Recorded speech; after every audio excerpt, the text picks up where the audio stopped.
Strange Strength and Conditioning is known for being a more competitive space. Is this reputation accurate, or are there misconceptions about your gym that you want to clear up? Okay. Here's the real. Buckle up, everybody. Here we go. Here we go. Emmanuel, that was so good. Go again.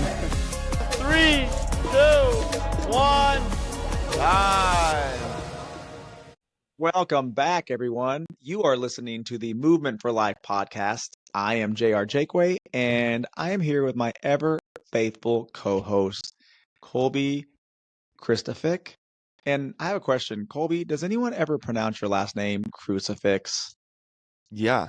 Because every Christofik. time I want to say it, that's Crucifix. what comes out, Crucifix. And I usually steer away from your last name. I just say Colby. But last week you said my last name, although it was incorrect. But nonetheless, you tried. And so I thought I would try this week. And I think I hit it. Oh, you did. You Crucifix. did good. Yeah.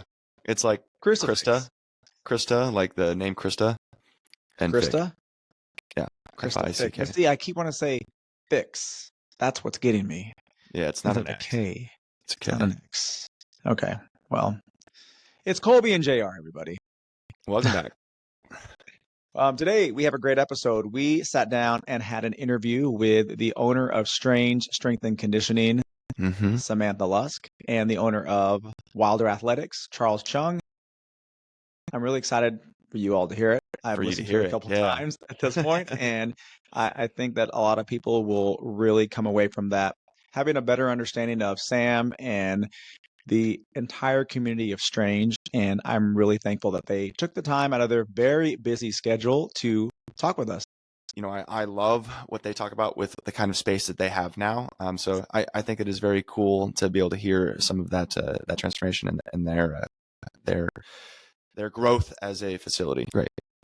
Well, JR, what did you do to move last week?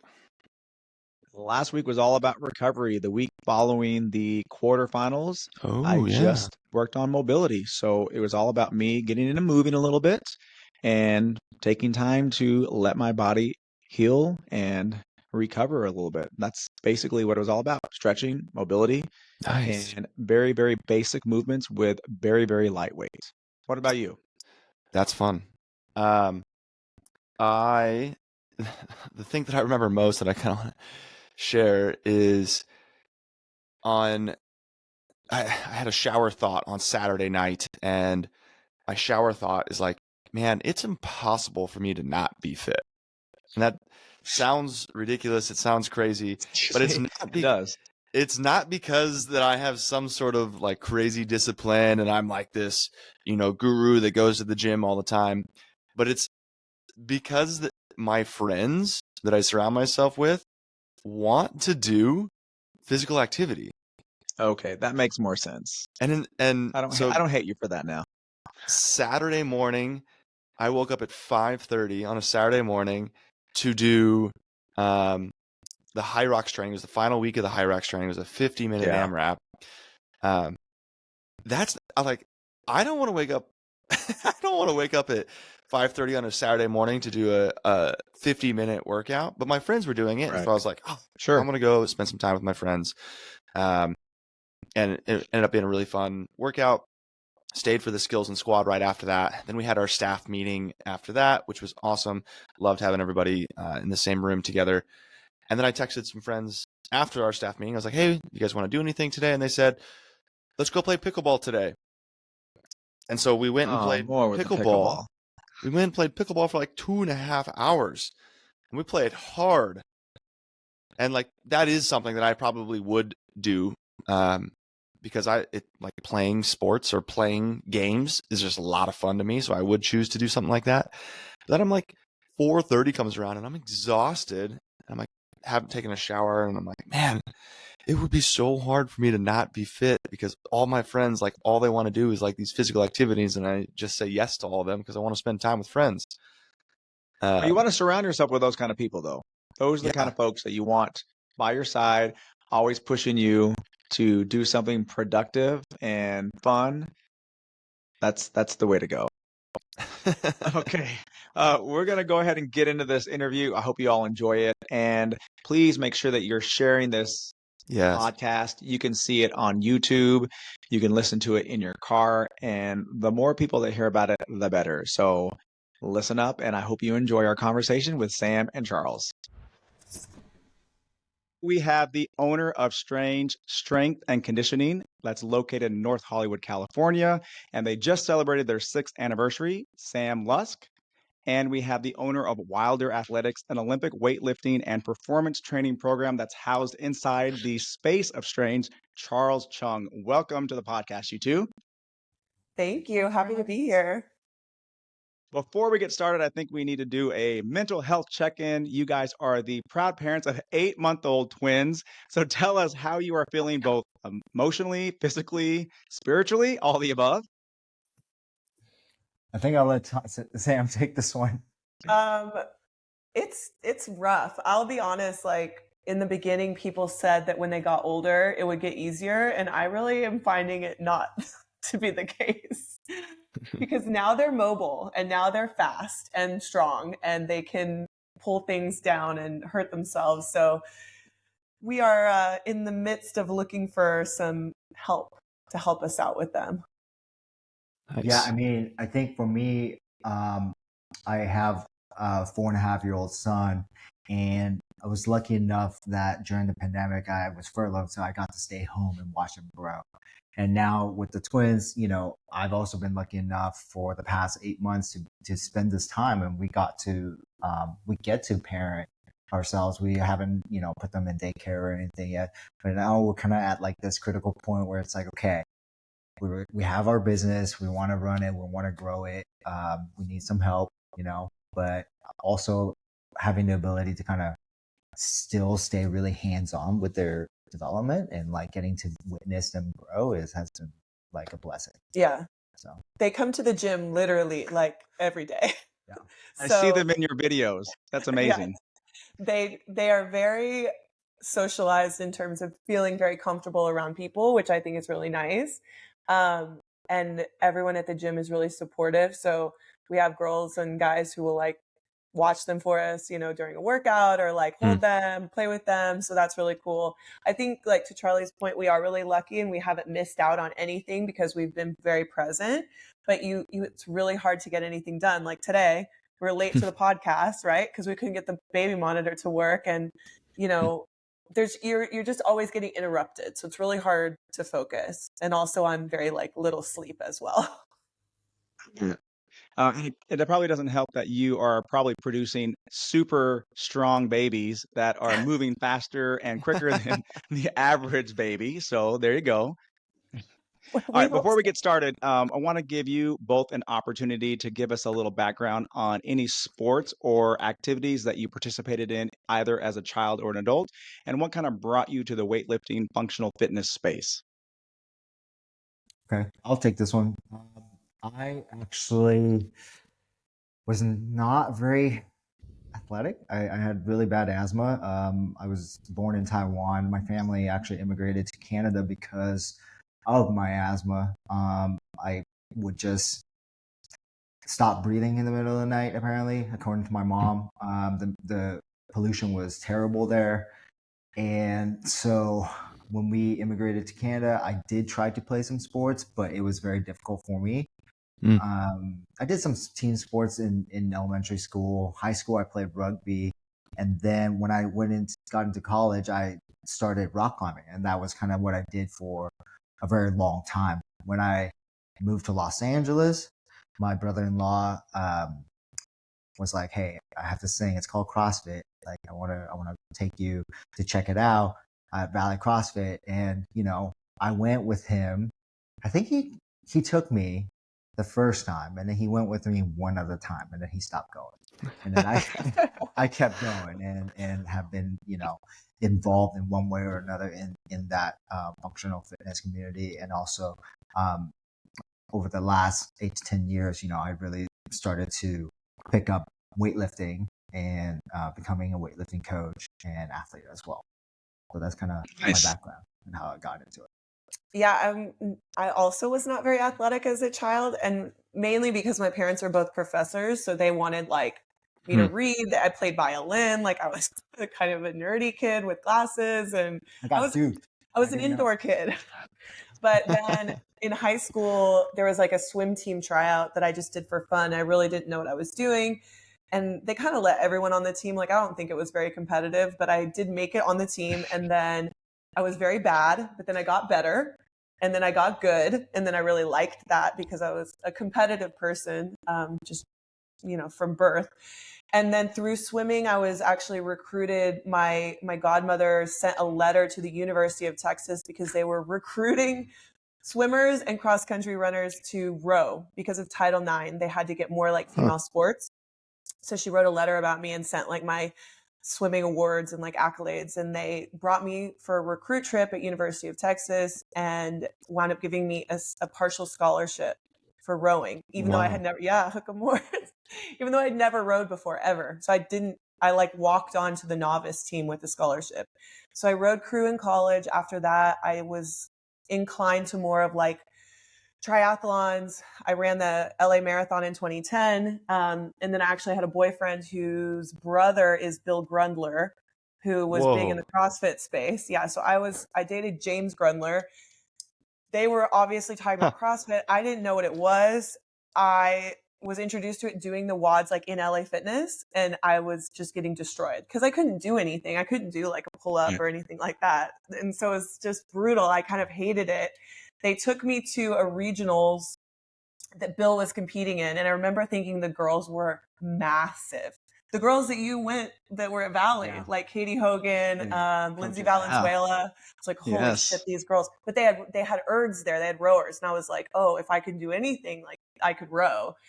And that led to me trying out a class at Brick.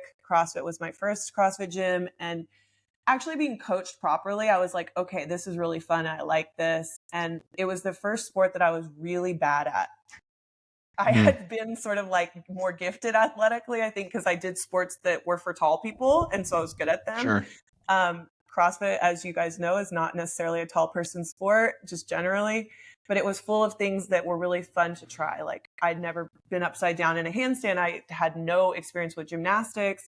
And I was just hooked right away. And that, of course, led to me quitting jobs and shifting focus entirely to the sport and becoming kind of obsessed with it. So here we are. Talking about life-changing, I imagine that having twins now is having some sort of effect on training schedule and how much you guys are able to work on things like fitness, stay active. Like, what is it like being fairly new parents, so under a year, and your fitness? Is that, have you guys found routines that it's allowed you to train just as much? Or are you feeling like you dialing back training? Are you changing your type of training? How's it going? Okay, so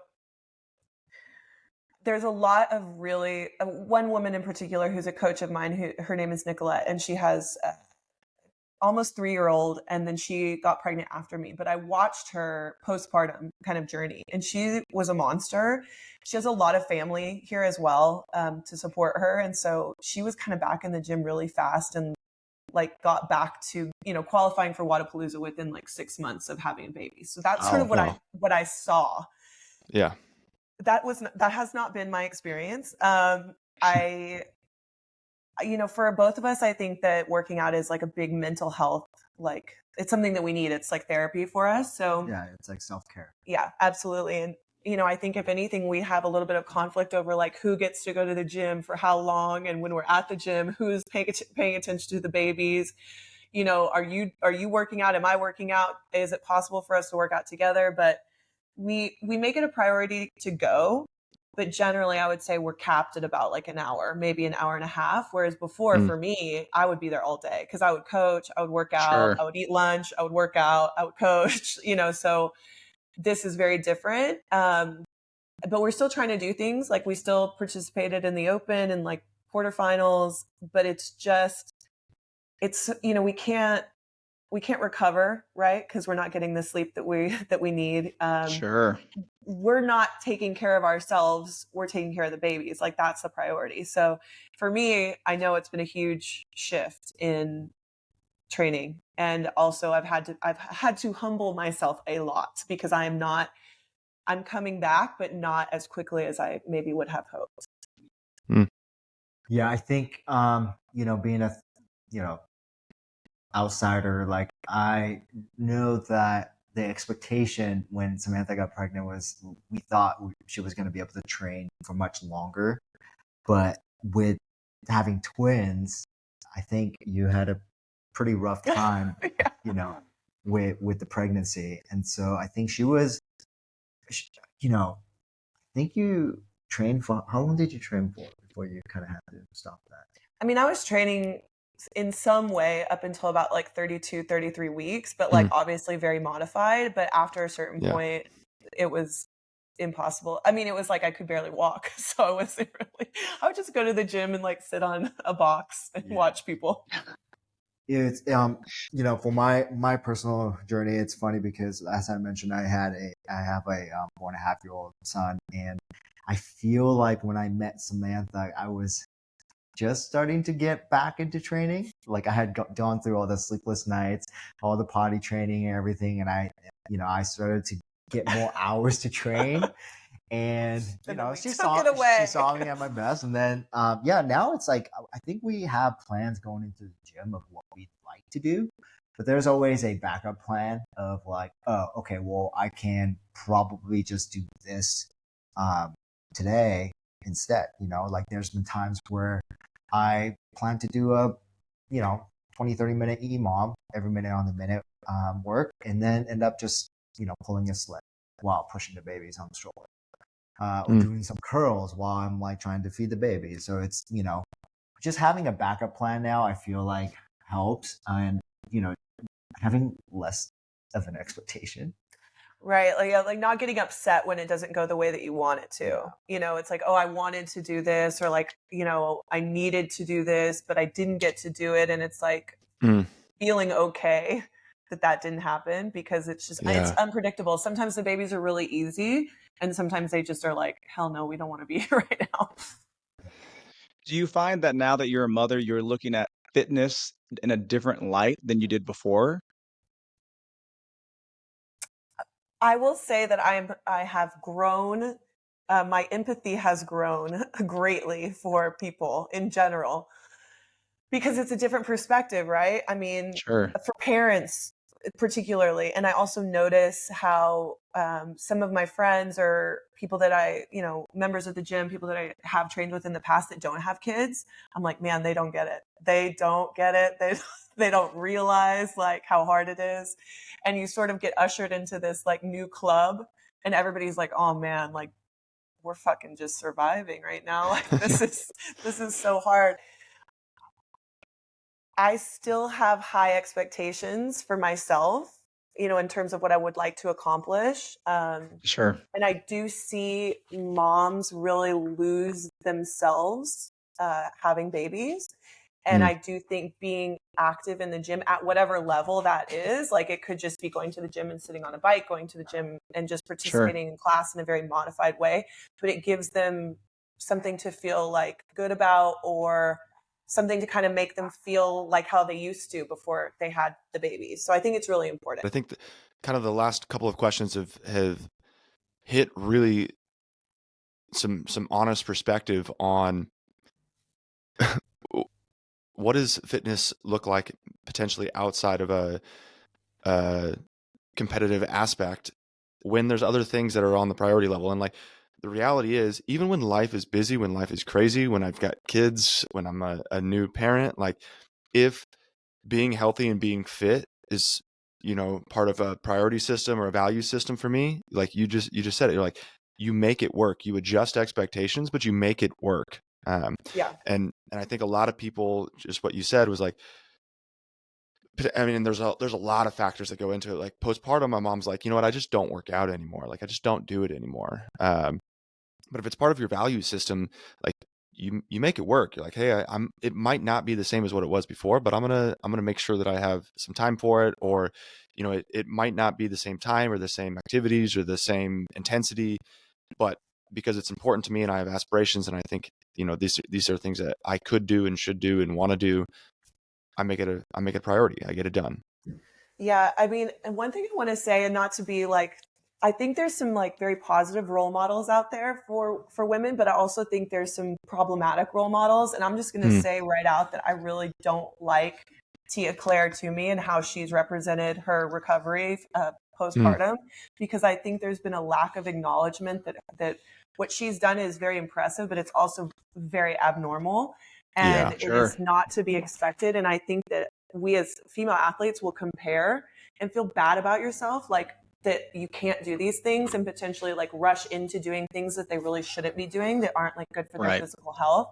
And I think that they're like, I would say like Cara Saunders is a much better role model because she's so cool and she shows it all. She's not just, it's not like just the pretty, like I'm holding a baby, but I'm also like doing 20 muscle ups, I'm broken. It's like the good, the bad, the ugly, like I'm getting thrown up on, I threw my back out, I can't do this work. It's very real.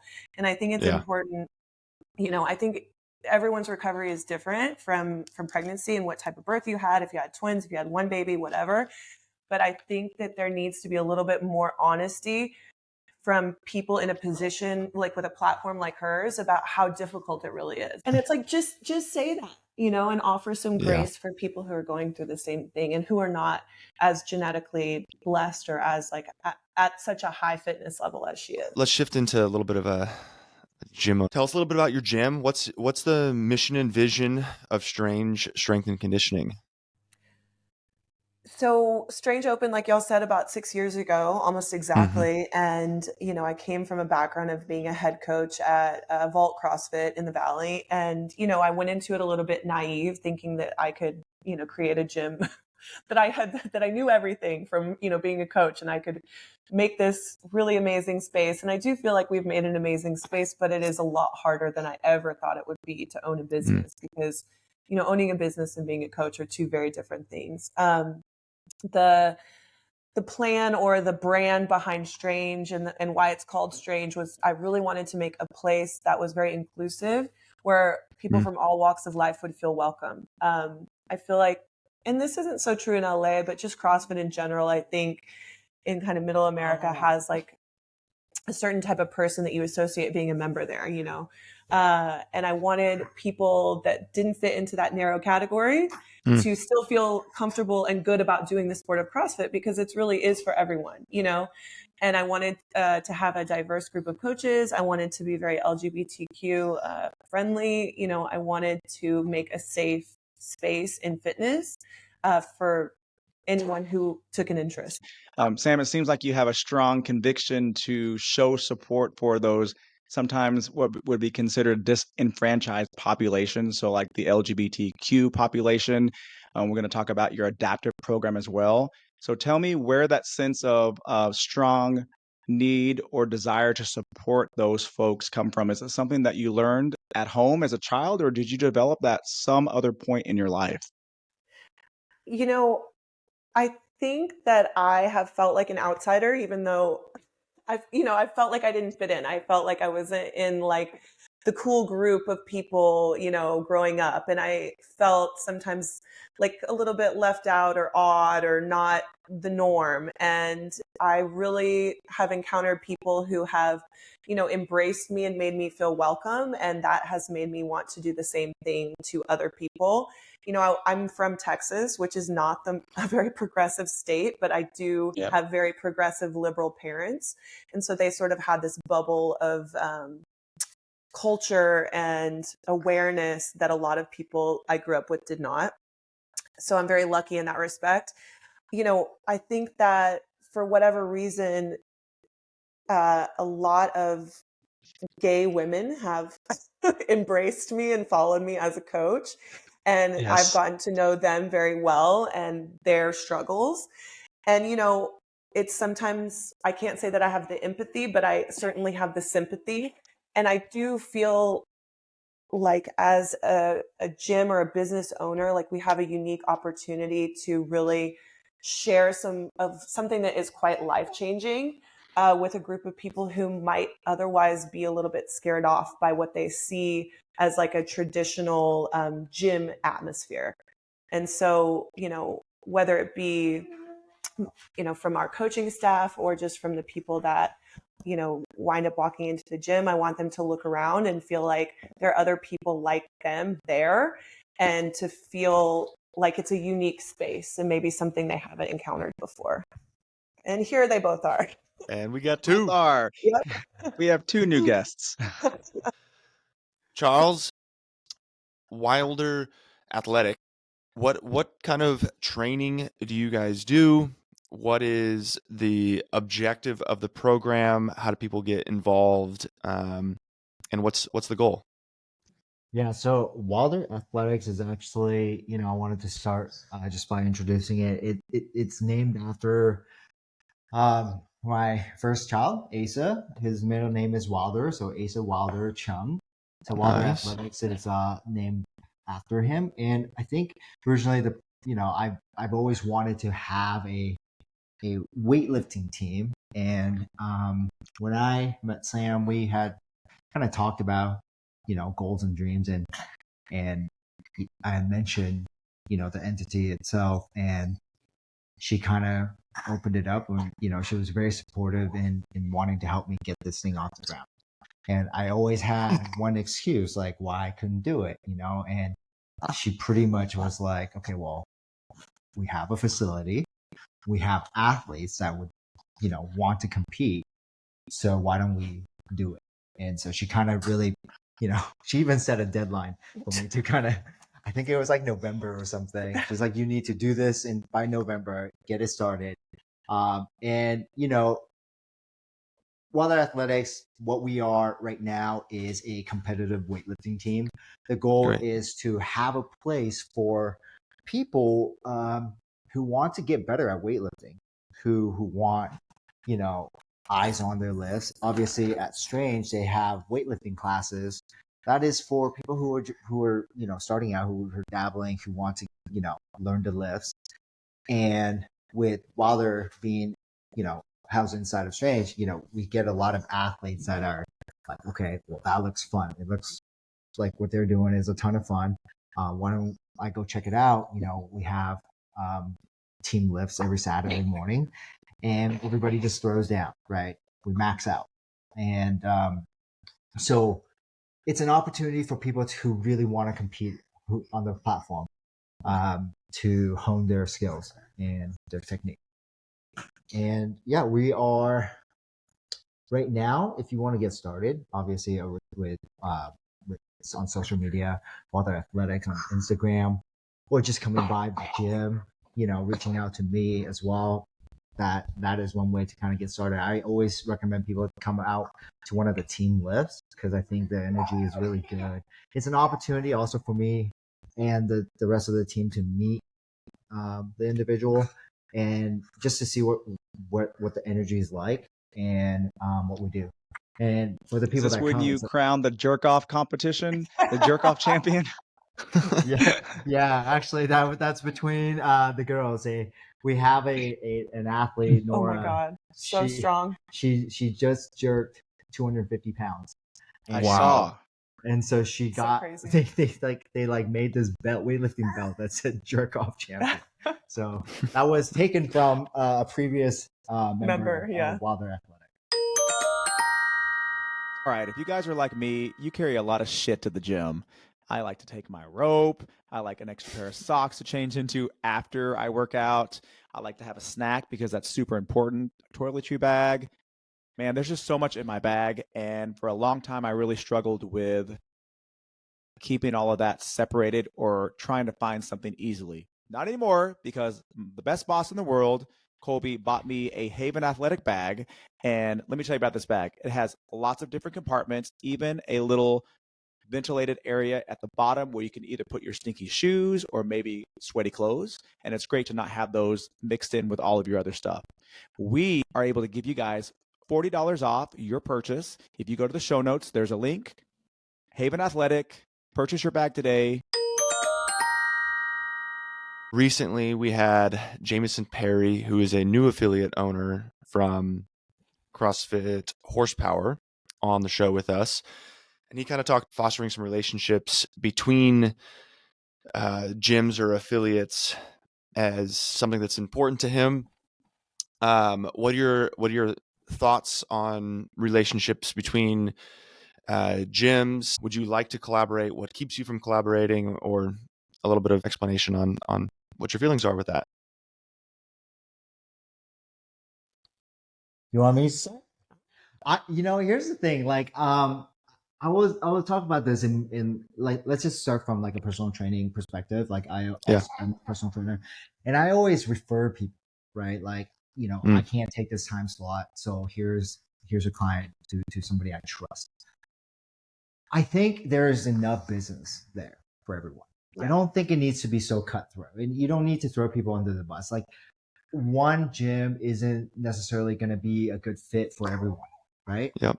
And you want to go to the place that you feel most welcome. You want to go to the place that helps you reach your training goals and your personal goals and whatnot.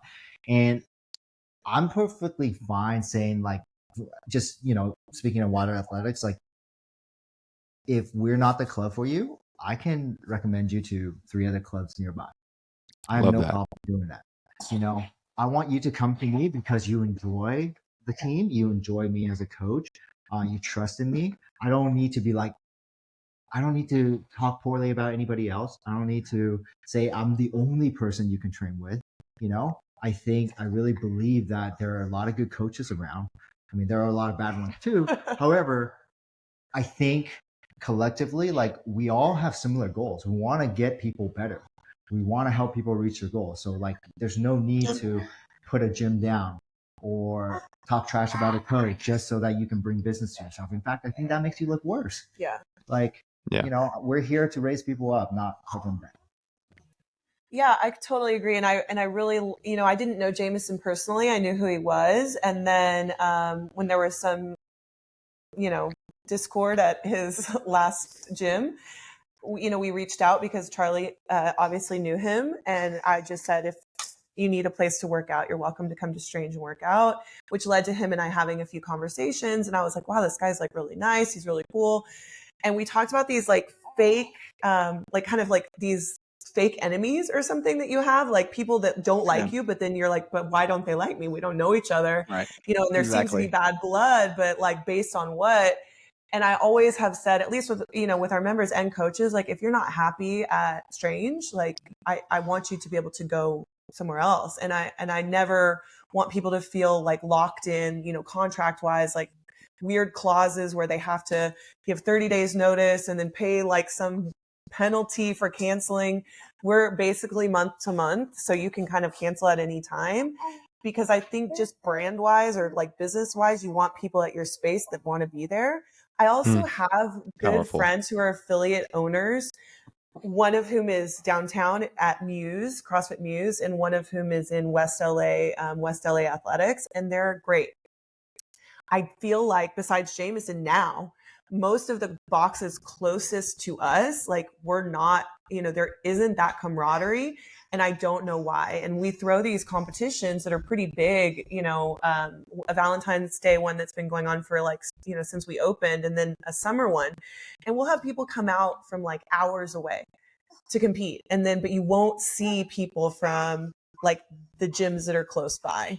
And I agree with down the street. And I'm like, y'all, there's cash prizes. Just like, come compete. Like, it doesn't hurt you in any way. And hopefully like your athletes will do well and it can be a community building thing. I think there is absolutely, people find the gym that works for them, and there are plenty of options, and probably what we offer is not for everyone. And that's okay. And I would like to see a little bit more camaraderie between gyms, instead of, like Charlie said, this like very cutthroat, like, oh, if you're not with us, you're against us sort of philosophy. Because I have had members say, they're like, I don't talk to anyone from my old gym anymore because when I left, the owners like kind of ostracized me from the community. And I think that's ridiculous. So. Well, with that said, strength and conditioning is known for being a more competitive space. Is this reputation accurate, or are there misconceptions about your gym that you want to clear up? You know, okay. Here's the real here's the real. Buckle up, When everybody. Here we go.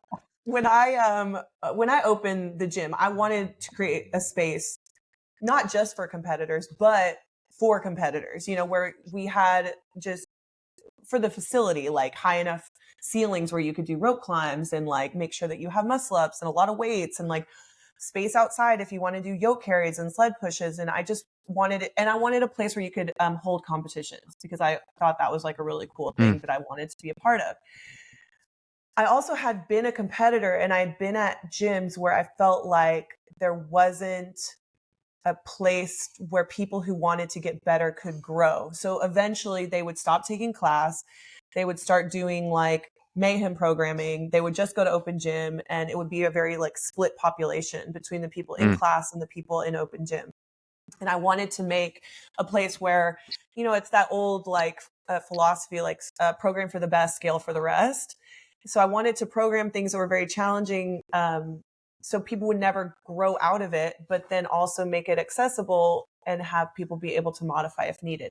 Now, what happened was, I think it went too far in the competitor direction. And I'll be honest, as a business person and as I've seen the sport evolve, that is not the direction that you want to go because it's a very niche market of people, especially now. It was a little different when they had like regionals and stuff like that. But now there just aren't that many people who care to compete. And especially as like postpartum mom, I see that there's space for like all levels, but people are very intimidated, I think, as a result by our gym because we do have a bigger group of competitive athletes than probably your average CrossFit gym. And I have been trying to move the needle a little more towards the middle, but it's tough once you've established yourself one way. That's sort of just how people view you. Yeah. What we've tried to do, because what I noticed is that even though I expected people to scale workouts, they weren't. They were trying to do them as RX as possible, and they weren't able to modify themselves. So what we did was we started to offer 2 tracks for every strength portion and every WOD. So it's like 2 options. Like, so on Monday, you can either snatch or you can back squat. The WOD is the same WOD, but probably one side is with a barbell, one side is with dumbbells, one side's a little bit lighter cardio, one side's a little bit more highly technical. That has helped us a lot because I think people have their group that do the gold path, which is like the more cardio track. And then you have the people who do the black path, which is like the more advanced track. And they're not having to make that decision for themselves. It's already taken care of for them. So they see what the scaled version. I think that though we do have a lot of competitive athletes, I think our competitors like are very kind, welcoming people who are very, I think people look up to them. I think they're very welcoming. And I feel like you can do both. And I want people to feel comfortable at the gym. And I want to help people who have never worked out before. So I'm really working on trying to, I don't know if you want to call it a rebrand or just create awareness that like we're not a scary place. And though you may have a girl over here doing a 180-pound snatch, you also have like a girl over here doing a 10-pound dumbbell snatch, and that's fine. And there's space for everyone, Having really competitive athletes is inspiring. Like we've got 3 pillars: inspire, educate, and lead for us. And you want to be able to inspire people. Like the line I think that you're talking about is that line between inspiring and scaring somebody, of like being like, this is really, really cool. I could never do anything like that. That's going to be something I could never do. Like, I'm not going to go there. I'm not going to be that thing. And I have like a kind of a perfect example of what you were just talking about. We have a new gal who's coming in her 60s for her first couple of like foundation sessions. She's done some CrossFit, wanted to do some more. And she sees one of our young coaches, I think, doing some heavier snatches. And she like wide-eyed, like, oh my gosh, did I walk into the wrong space here? Right. And she like had a conversation with a couple of our coaches, like, you know, is that what all of this is? And we're like, no, I don't know. It's nope. totally You're gonna be okay. I promise. Yeah, and I think that I come across as a little bit intimidating, is what I'm told. So I have to sort of work against that and try to be extra. It's me. I'm shy is really where it comes from. I actually Mm, thought Charlie was super full of himself, and turns out he was just shy too. So obviously, like sometimes how we portray ourselves is different from who we actually yeah. are. Yes, for sure. So I really have to make an effort to be super friendly and outgoing, even though that's not really like my natural state. I'm just like reserved. And I even had a member tell me the other day, he was like, "Oh, I really like it. Like when you take the time to say hi to me." And it's like, take the time, man. Like, I just don't want to bother you, you know, like Yeah, but okay. And you see like how much that matters, especially with new people. And I think just CrossFit in general has a little bit, it's intimidating, or just the gym is intimidating, especially if you don't know what you're in for. Everyone feels like, very insecure, like they're being watched or judged. And I try to remind sure. people that everyone in the gym is worried about themselves. They're not worried about you. That's Yeah. right. Everyone's feeling the same way. They're like, oh, did they see me do that? It's like, nah, man, they're thinking about themselves. Yeah. Or in talking about your gym space, I know that you have a collaboration with an organization called Angel City Sports, which is a nonprofit designed to give free access of adaptive sports opportunities to anyone with a disability. So tell us about this program and how that collaboration began. Okay, so we have a coach who I know you know, JR, is Anna Yes. Stern. She is an adaptive athlete. She's actually the neuro major world champion, Hmm. which is through Wheel Wad. So she competes in adaptive CrossFit at a very high level. So Anna is an amazing coach, and she's the one that really introduced me into adaptive sports, how it works, because I didn't really know a lot about it. And we've obviously Yeah. followed her journey. She has a lot of adaptive athletes she works with one-on-one. And luckily, our space is very adaptive friendly. So obviously, if you're in a wheelchair, like, we have accessible parking, we have accessible bathrooms, the gym is accessible. And so we'd always talked about wanting to do something like, to make the adaptive community feel welcome, whether that be like a workout or a competition or something like that. And then she was connected to Angel City Sports through one of her clients. And then they were looking for a space to have an adaptive class. And so things kind of took off from there. And so now they're coming about I think once a month on Sunday, they come to do a functional fitness class for all adaptive athletes that's free for anyone who wants to join. And Anna and her wife, Nora, kind of run the class. It's amazing. I think that definitely parlays into what you were talking about earlier, creating a Yeah. space that everyone can see that no matter where you're at in your journey or ability, you are welcome in that space. So I think that's great. Yeah, we're really excited about it. It's very cool. I want to know your guys' approach to holistic fitness. Is coming to class enough for someone to be fit? What do you suggest to somebody who wants to have a broader approach to health and fitness? I always tell people, let's assume that someone comes in to one of the classes. It's 60 minutes. It's 1 hour. That's 1 hour out of 24 hours of your day. Ideally, if you want to take a holistic approach, you want to look at, the 8 hours, 6 to 10 hours that you're sleeping. How is your rest? How is your recovery? A lot of times athletes come to me and ask me what more could they be doing, but you have to look at it as though what you're doing with your time, but also, are you doing too much? Are you recovering properly for the amount of work that you're doing? And also, are you fueling properly to support the training that you're doing as well? I always say you got to take a look at the big picture. How much time are you spending on rest and recovery? How you're fueling? A lot of times doing the extra session isn't necessarily going to be helpful, isn't going to move the needle in the direction that you want. You know, a lot of the athletes that just finished quarterfinals, I told them, I'm like, you need to take a week off. Oh, You yeah. need to take time off. Don't touch a barbell. They want Like, to take a day off. They want to take one day off. And I'm like, no, you need to go for a walk. You need to sit Let down. your hands rest.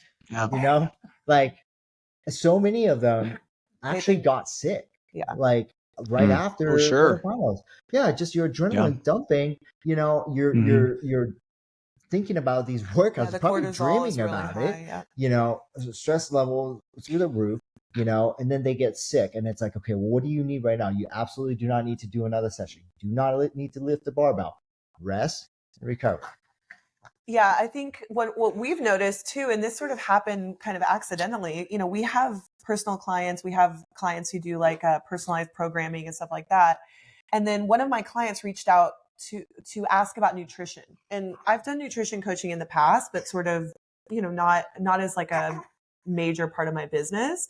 But for whatever reason, I think working with Charlie, actually, because he has a lot of knowledge in the nutrition field as well, kind of led us really into blossoming a nutrition coaching side of our business that's become a big piece of what we do week by week. And, you know, what I always tell our athletes too is like nutrition is one of the hardest things to do because it's so much sight unseen. Like Charlie said, you come into the gym, you get told what to do for an hour, you do your workout, you go home, but then you're home. And then it's like, what do you eat? You know, like, and how do you eat and who's watching you? And so we have this, you know, this kind of side business, but most of it is accountability, because I'm sure if you've been in the space for any time at all, you've probably had somebody do your macros, or you've kind of figured out sort of like what you should be eating. But we do these phone check-ins week by week, and it's so interesting to talk to people and the psychology behind eating. And it's such an emotional component to life. But really, if you want to have the best success in your training, you have to eat to support your training. And it's interesting that there are a lot of people at a very high level who are not able to do that, I think, and have kind of like scraped by by doing, you know, the bare minimum. So I do think nutrition is like a huge part of that holistic approach to being an athlete. That reminds me of like a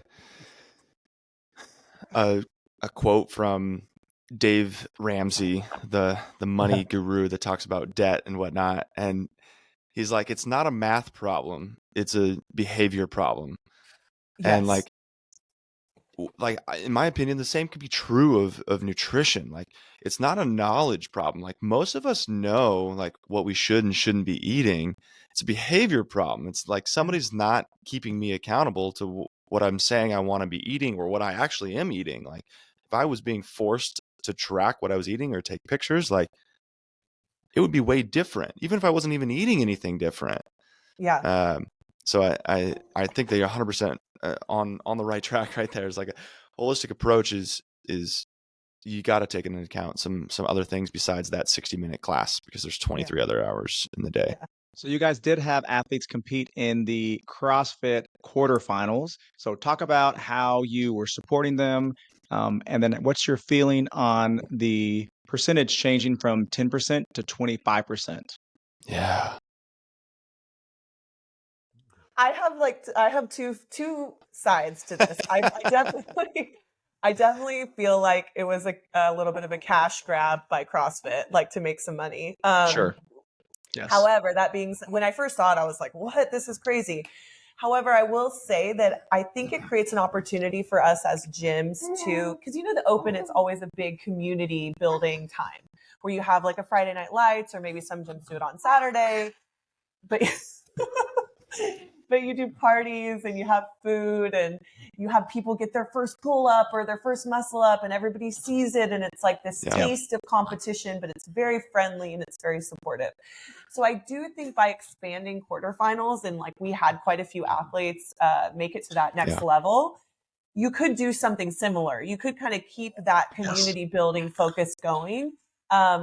I think we were a little unprepared for it. I think maybe next year we'll have like more plans in terms of, because I know even with Jameson, we talked about maybe doing something where the horsepower people could come to Strange or the Strange people could come to horsepower and we could kind of do the workouts together. I think we just need to plan it out a little bit more in advance next time. If they don't change it by next year. Right, but they might change it by next year, but we'll see. It's going to change. But it was both nice to have so many people kind of doing the workouts to talk with and commiserate with and strategize with, but it was schedule wise pretty crazy, you know, because so many of our athletes were competing. We were trying to do it, you know, and we want to do well. And then we had, you know, one of my athletes, Jill King, is very high level masters athlete, and she has a shot at going to the games, especially now that they've increased the pool to 40. So we, you know, that we take on all the stress and emotion of our athletes, and then we also have our own stress and emotion. And so I think we're still kind of coming down. Are we still together? I don't know. Yeah, we maybe broke up, got back together a few times during quarterfinals this year. Yeah. So I think it's interesting. I think it has kind of pluses and minuses, but I'm glad it's over because it was pretty stressful. It's a lot. I do agree with you. I think it created a great opportunity for more people to feel like they were included in something, and it boosts morale, but also the people who maybe just needed that little extra push, like, hey, you know what? I am actually pretty good.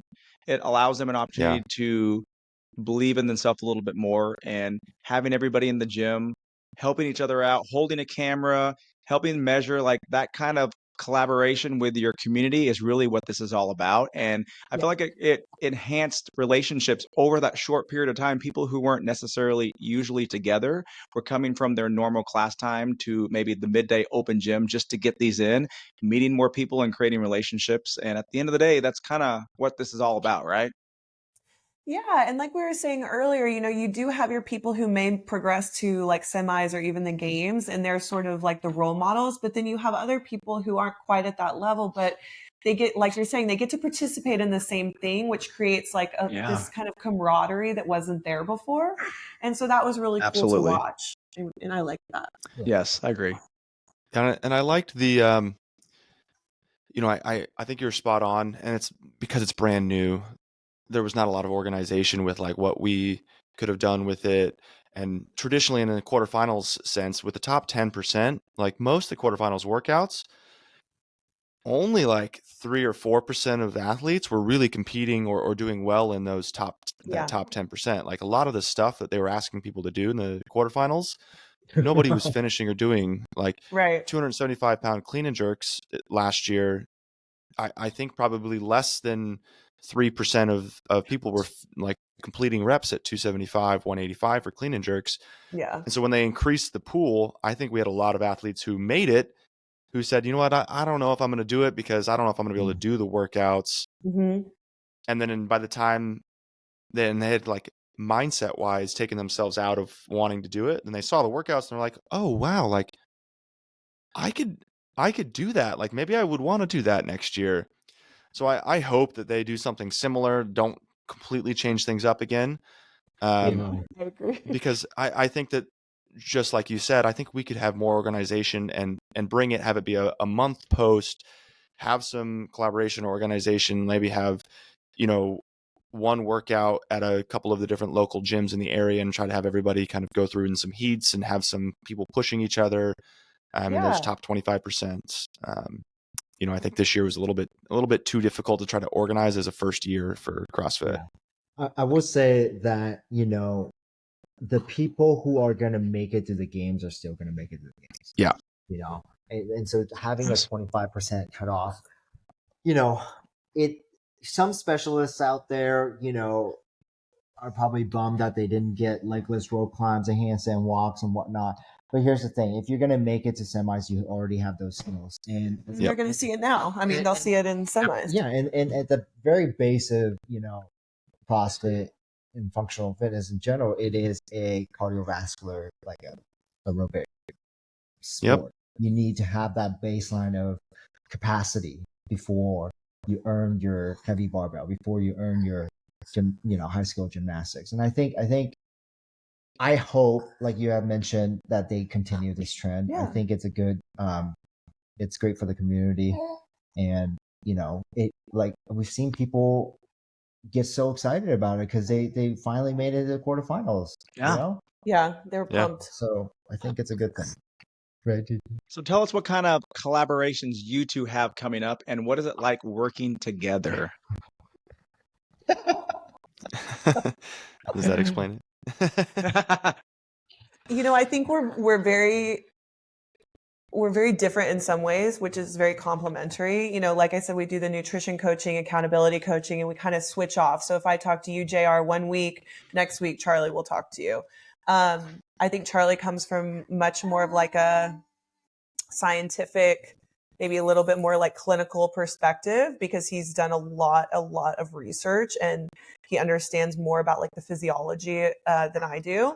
And I come from maybe a little bit more of the therapeutic, emotional perspective. And I think that that's kind of true for our coaching as well. Like Charlie mentioned with his barbell club, he was a little bit like hesitant to put himself out there. I'm all about putting myself out there. Even before I'm ready to to do it, I do it. And he's much more like do the work, like research at home, make sure like all the boxes are checked, and then still may feel like it's not time. And I'm like, no, it's never the fucking right time. Let's go. Yeah. I feel like you're describing Colby and I's relationship right here. Who's You who? need that yin and yang though. Yeah, who's who? I'm the JR one who's is just like, I'm just Sam. gonna go. I don't even think about twice. Yeah, And I just go, and he's like, let's do JR. every single box. And I'm like, oh my God, let's just go. JR is It's like, hey, I started 3 new programs. And I'm like, what? They call it like the door knockers and the window peepers, like people who want to see the path, which way it's headed, versus people who are knocking on opportunities, just opening doors and seeing like what's behind the door. So yeah. Definitely could be more like Sam in that regard. And I could be more But like I think Charlie. that there is also value to both of those. Yeah, I think that it makes a great pair. I have some questions from members of your community. So they sent us questions. Okay. So we'll answer these kind of quickly before we go. Okay. What? These are all anonymous, by the way. So I'm not sure who submitted them, but I have quite a few. I'm going to pick like the best ones. Okay. Wow. So someone wants to know, what is Sam's favorite snack food? Oh, like sour candy, like gummies. Nice. Okay. Charles, what's yours? Chips and ice cream. But you already knew that, JR. Come on. Chips and ice cream? I'm a chips, like potato chip connoisseur. Yeah. With ice. Oh, but not together though. Not no, together. Separate. Yeah. Okay. Got I it. was thinking I was a little that bit wondering. sounds like you're pregnant. Okay. When you guys were kids, what did you want to be when you grew up? I wanted to go to the Olympics.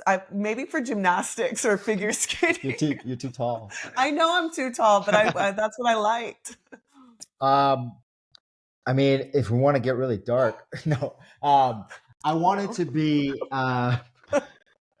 I wanted to be a doctor. And I think that explains some of like the physiology, anatomy background that I have, because I did study quite a bit of that stuff in college. So I remember that. I remember when you were studying that kind of stuff. yeah. Next question. If you were to go back in time, Sam, and open the gym again from the beginning, knowing what you know now, what would you do differently? I know the answer. I would make it so friendly to everyone and not focus on competitors only. I was very narrow-minded at the time. Okay, last question. What is the hardest part about balancing coaching and your own training as a competitive athlete and parent? Can I go? Yeah. Balancing all of that, like honestly, on like just like a physical level, like lack of sleep, that is very hard. Having to say like, okay, today I'm just gonna ride the C2 bike instead of try to lift and do this workout. It takes a lot of, I want to say, like maturity. Like I think JR knew me, like we go kind of way back. JR knew me when I was kind of a punk and much younger. And, I was always, pre-workout at 7 p.m. get a workout in no matter what. It's the maturity of knowing when to kind of take your foot off the pedal, kind of just step back a little bit. This time, this quarterfinal, the focus for me was really showing up for my athletes and for the members at the gym. And I think, I'm very competitive myself, but being there for my athletes and then like having them, like they poke fun of me. They're like, "Oh, I beat you in this workout." I'm like, as you should. That shows that I'm doing a good job as a coach. Right. And I think, realizing when it's our time, when it's their time is really where that delicate balance is. Cool. Yeah. I do want to say that the first memory I have of Charlie is like when we started coaching together 6 years ago. He had a random text sent to me saying, "Hey, why don't you meet me at the gym and let's work out?" And it was like 7 p.m. on a Saturday. And that's like really the first interaction we had. And it's like, okay. And that's kind of how our friendship began, is that he would just like, because he knew I had nothing else going on a Saturday. So I'd go work out with him.